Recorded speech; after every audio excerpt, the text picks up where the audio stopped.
Assalamualaikum warahmatullahi wabarakatuh. Selamat siang, selamat pagi, selamat malam. Bertemu lagi dengan saya Mas Eri di channel kesayangan kita, Warisane Mbah Kakung.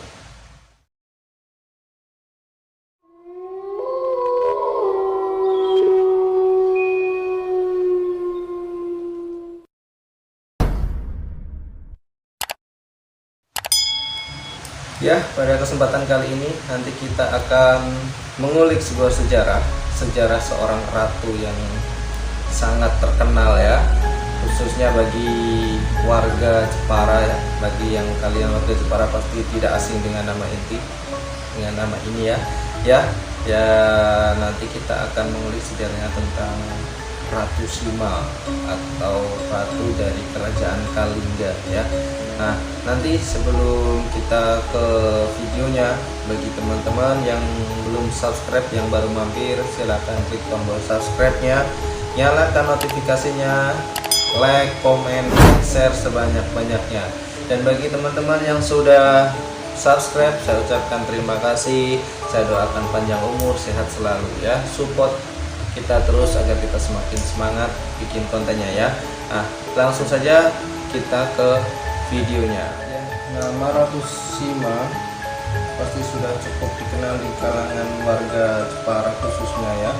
Ya, seorang ratu yang dikenal karena ketegasan dan keadilannya dalam memerintah kerajaan Kalingga pada abad 7 Masehi ya.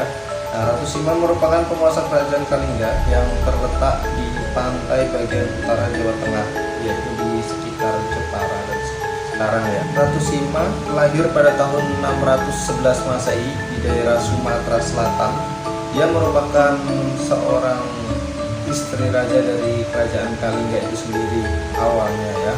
Jadi Ratu Sima ini adalah seorang putri dari daerah Sumatera Selatan, kemudian diperistri oleh Raja Kalingga yang namanya sendiri adalah Raja Kartikeyasinga ya. Nah, diboyong ke kerajaan Kalingga pada waktu itu ya. Terus Raja Kartikeyasinga sendiri memimpin di kerajaan Kalingga dari tahun 648 sampai 674 Masehi. Jadi kurang lebih itu ada 24 tahun lah memimpin di kerajaan Kalingga sendiri. Nah, ketika suaminya Ratu Sima ini meninggal, nah, si Ratu Sima ini langsung otomatis naik tahta atau naik jabatan untuk menggantikan suaminya. Dari perkawinan dengan raja, si Ratu Sima ini mempunyai atau dikaruniai dua orang putra, yaitu Parwati dan Jaisima ya. Jadi dua orang putra dari perkawinan mereka ya.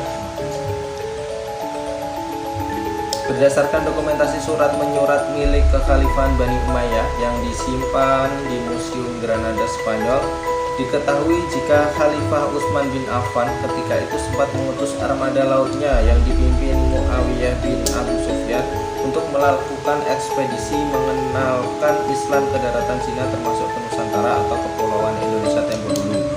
Lalu armada laut yang dipimpin Muawiyah bin Abu Sufyan ini sempat singgah di pantai utara Jawa yang ketika itu berada dalam wilayah kerajaan Kalingga. Muawiyah bin Abu Sufyan yang di kemudian hari menjadi khalifah Islam atau pendiri Bani Umayyah ini sebelumnya mendengar kabar ada kerajaan Hindu di seberang lautan yang diperintah oleh seorang raja wanita yang bijaksana. Namun walau bercorak Hindu, agama Buddha juga berkembang secara harmonis di tanah Kalingga pada saat dipimpin Ratu Sima. Pamor Ratu Sima dalam memimpin kerajaannya sangat luar biasa, amat dicintai rakyat jelata hingga lingkaran para elit kekuasaan. Bahkan konon tak ada satu warga anggota kerajaan pun yang berani berhadapan muka dengannya, apalagi menantang.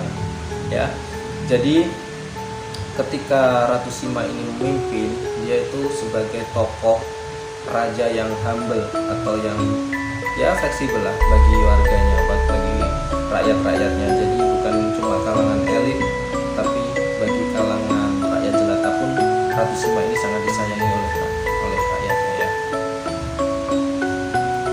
Nah, hal itu itu disebabkan oleh karisma dari sang ratu sendiri yang luar biasa sehingga siapapun amat segan kepadanya. Sang ratu juga telah menerapkan hukum yang keras dan tegas untuk memberantas pencurian dan kejahatan, serta untuk mendorong agar rakyatnya senantiasa jujur. Kabar mengenai kebijakan dan kejujuran Ratu Sima ini diperoleh dari para pedagang Arab yang telah sampai ke kerajaan Kalingga. Jadi dulu waktu zaman Hindu-Buddha masih ramai di tanah Jawa ya, sebelum Islam masuk ke tanah Jawa. Jadi para pedagang-pedagang dari timur, khususnya dari Arab Saudi, dari daratan timur itulah, kan mereka sering datang ke Nusantara ya zaman dulu ya untuk berdagang. Jadi mereka tuh sudah sering dengar nama yang namanya Ratu Sima ini, terkenal dengan kepemimpinannya yang adil dan jujur ya. Jadi masa itu Ratu Sima itu sangat terkenal di daratan timur, disegani orang-orang Arab ya. Konon dari para pedagang Arab inilah Ratu Sima juga mendengar ajaran tauhid yang dibawa Nabi Muhammad SAW. Hal ini dimungkinkan karena kerajaan Kalingga memiliki hubungan perdagangan dengan bangsa Arab dan Gujarat lewat pesisir pantai utara Jawa. Bahkan konon hasil kunjungan damai dan persahabatan dari rombongan armada laut yang dipimpin Muawiyah bin Abu Sufyan ini adalah Pangeran Jaisima, putra Ratu Sima, masuk memeluk agama Islam. Jadi menurut sejarah, yang pertama kali masuk Islam itu adalah putra dari Ratu Sima, yaitu Jaisima ya. Dari kunjungannya Muawiyah bin Abu Sufyan tadi yang masuk ke daerah Nusantara mengenalkan agama Islam. Nah, di situ putra Ratu Sima itu yang namanya Jaisima tadi masuk Islam ya. Salah satu cerita yang populer mengenai kebijakan Ratu Sima dan banyak diketahui masyarakat hingga kini adalah ketika ada seorang raja asing yang meletakkan kantung berisi emas di tengah-tengah persimpangan jalan dekat alun-alun ibu kota kerajaan Kalingga. Nah, ini cerita yang sangat populer ya, yang membuat nama Ratu Sima ini langsung melejit dari cerita ini ya. Konon ada seorang raja yang melewati kerajaan Kalingga dan dia sengaja menjatuhkan sekantung emas di tengah-tengah alun-alun kerajaan Kalingga ya.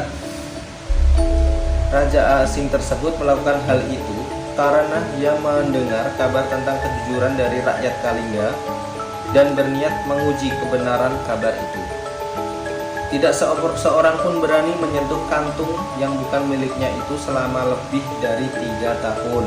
Hingga pada suatu hari ada seorang putra Ratu Sima secara sengaja menyentuh kantung itu. Bukan untuk mencurinya, namun hanya sebatas menyentuh saja. Mengetahui hal tersebut, Ratu Sima lalu menjatuhkan hukuman mati untuk putranya sendiri.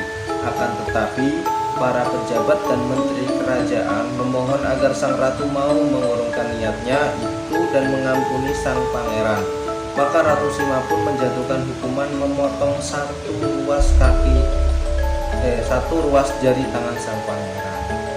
Nah, ini berbagai versi ya. Kalau ada yang versi lain itu ada yang bilang kalau Ratu Sima akhirnya menjatuhkan hukuman memotong satu kaki putranya tadi ya.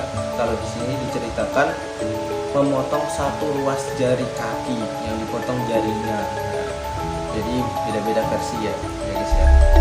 Jadi itu tadi sedikit cerita tentang Ratu Sima ya. Itu tentang keadilan atau cara memimpin Ratu Sima sampai-sampai warganya itu tidak berani melakukan ketindak curangan atau mencuri ya. Kalau misalkan Ratu Sima menerapkan hukum itu pada masa sekarang ya, kalau presiden sekarang menerapkan hukum seperti itu, nggak mungkin ada koruptor mungkin ya. Karena apa? Mencuri potong kaki, mencuri potong tangan. Nah, hukumnya ini hampir mirip dengan cara penghukuman di Arab sana ya guys ya. Jadi mencuri potong tangannya ya. Nah, jadi itu adalah bukti keadilan seorang Ratu Sima yang mana dari cara memimpinnya dia nggak melihat itu putranya atau itu rakyatnya siapa yang mencuri. Kalau dia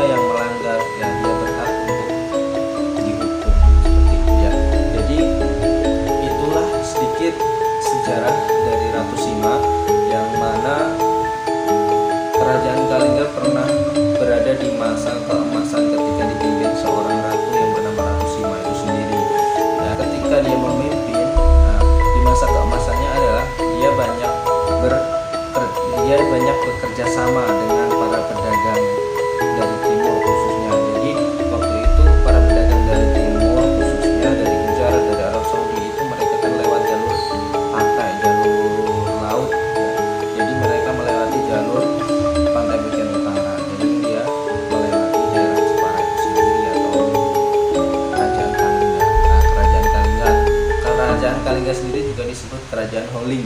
Kalau sekarang wilayahnya itu di daerah Keling sana ya, di Kecamatan Keling, Klet sana, daerah sana, pesisir bagian utara sana ya. Mungkin itu saja sedikit sejarah. Nanti kalau misalkan bagi teman-teman yang lebih tahu tentang sejarah khususnya kerajaan Kalingga atau Ratu Sima bisa menambahi lewat